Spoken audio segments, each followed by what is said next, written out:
Thank you, Chairperson. Greetings to all the sympathizers of the economic emancipation movement, the only one of its kind in the Southern Africa under the stewardship of the Commander-in-Chief, Julius Sello Malema, and commissars of the EFF. This debate on accelerating land redistribution and agricultural development for inclusive growth is one the EFF takes with utmost seriousness, as it is directly linked to the EFF's first non-negotiable cardinal pillar, expropriation of South Africa's land without compensation for equal redistribution and use. For over 11 years, the EFF has remained true to its foundation, consistently reminding society that the premise of our demise as Africans has comfortably rested on the continuous theft of our land by settlers who are still in possession of it today.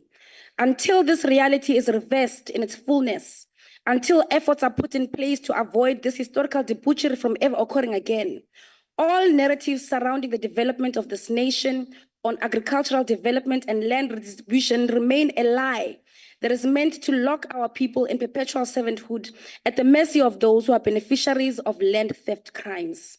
There are some dressed in blue who pretend to have a disdain for crimes pertaining to land occupations, land invasions, and land theft. However, in their supposed hatred for this crime, they are content with the land invasions that occurred since 1652.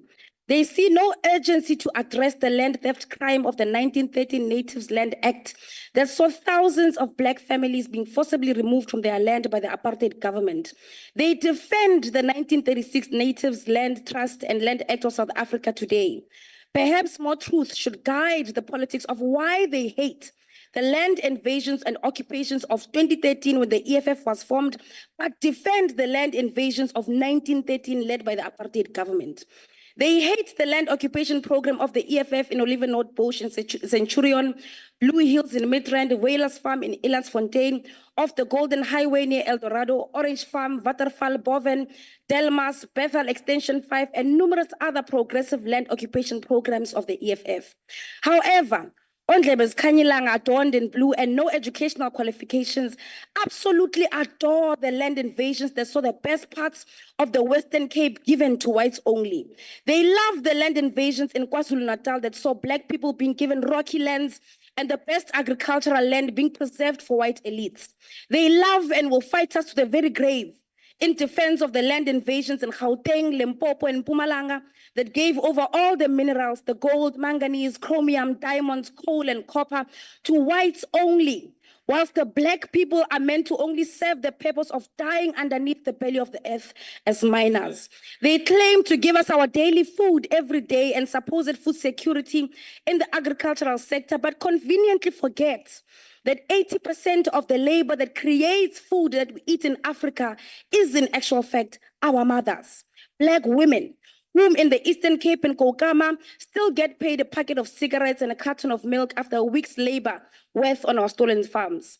These are the same people who rejected a motion in Parliament calling for Parliament to intervene on the land invasion against the Molefe family in the West Rand by Prestige Park, a land invasion crime committed in 2023. But however, they also feel that an entire generation must pause on its generational mission to recoup stolen land led by the just and all races people loving EFF. You can't love the land invasion of 1936 that was done through the barrel of a gun and hate the peaceful land occupation led by the EFF of Nana's Farm and Mountain City. This essentially means that you are the very thing you accuse us of.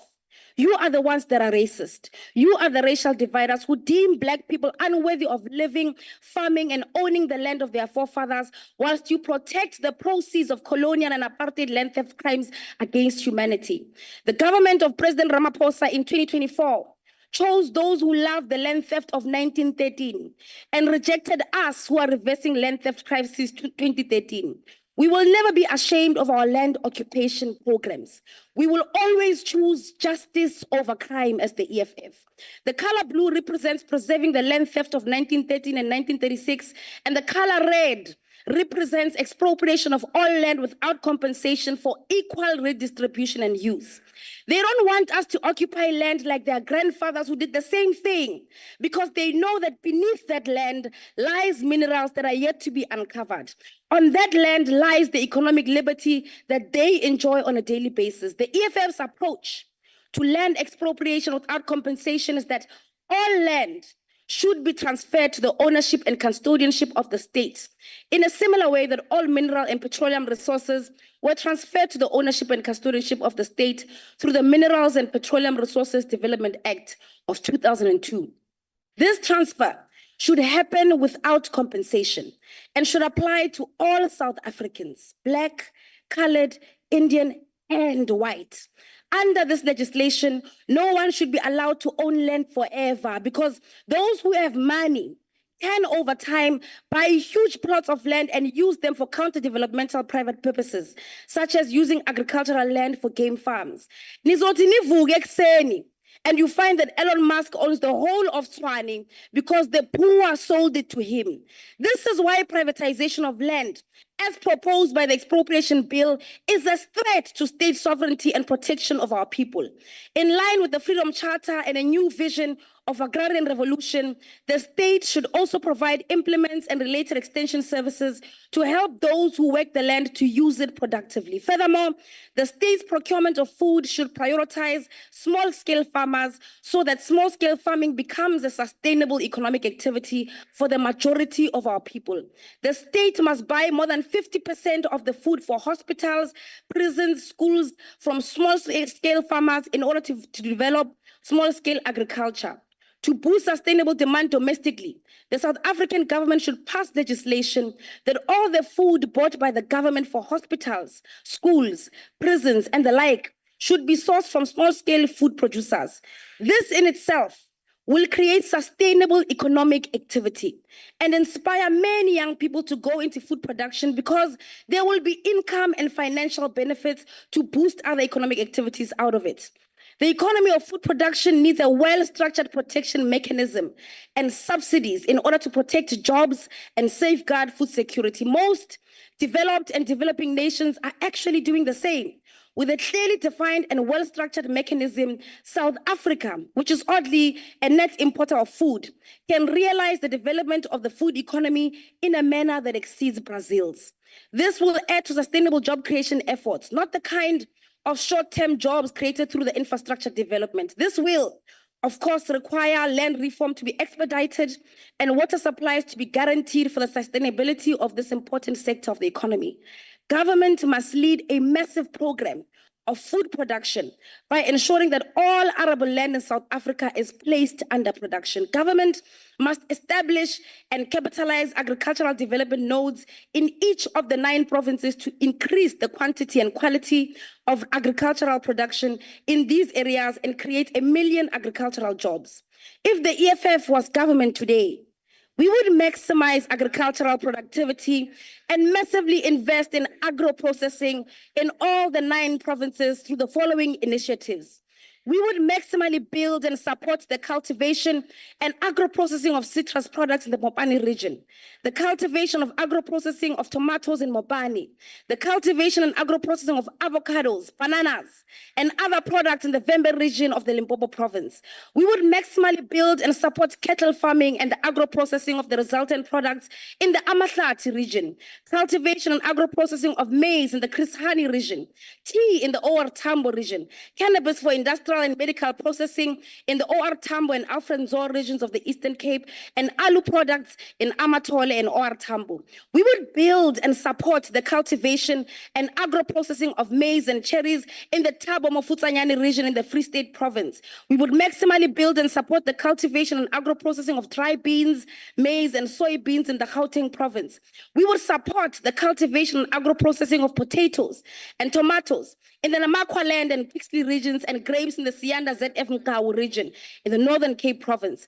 The EFF would maximally build and support the cultivation and agro-processing of sugarcane in the eThekwini, Ilembe, and Zululand region, maize in the Umzinyati and Utugela regions, citrus and bananas in Ugwe and Umkhanyakude regions, cattle farming in the Amajuba, Utugela, and Zululand regions, and timber in Umkhanyakude and Sisonke regions in KwaZulu-Natal province. We would build and support the cultivation of agro-processing of oranges, lychees, bananas, narkies, avocados, macadamia nuts, and mangoes in the Ehlanzeni regions, mangoes and bananas in the Buhlabela region, peaches, plums, and maize in the Nkangala region, and timber and maize in the Garsibanda region in Mpumalanga. The EFF would build and support the cultivation of agro-processing of sunflowers and maize in the Ngaka Modiri Mulema region, cattle and poultry farming in the whole of the Northwest province, and cattle farming in Taung. We would build and support the cultivation of agro-processing of grapes and onions in the Cape Winelands region, increase the production of wine, cattle and sheep, livestock and grapes in the Central Karoo, West Coast and Overberg regions in the Western Cape province. The EFF government would also increase the production of potatoes, onions and animal productions in the West Coast region, and livestock production in the Overberg region in the Western Cape. This would also include abalone, especially in Hermanus in the Western Cape. The EFF government would ensure that young and emerging Black farmers in all these agricultural developmental nodes are prioritized and receive technical and financial support. The EFF would ensure that a minimum of 50% of them are women. These are EFF policy positions that the media will not show you. And we are giving them to you free of charge, absolutely free of charge. But there is no EFF government today. Yet, what we have is Mr. John Steenhuisen, who has absolutely no idea on how to bring about agricultural development and land justice. Sadly, not even a UNISA degree can save him, because his commitment rests on adorning apartheid colors and giving jobs that belong to educated youth to illiterate racists who rely on their skin color to secure jobs and stolen land. We are grateful as the youth of South Africa that a vehicle with ideological clarity like that of the EFF actually exists. We are grateful that in the midst of those who conveniently forget that this sector is formulated on vicious crimes against humanity, the EFF exists to rectify and steer our nation towards justice. This not just in speech. We do actual land occupation programs, an idea that is here to stay. Economic freedom in our lifetime. My boy, Africa. Thank you. Thank you, Honorable Member.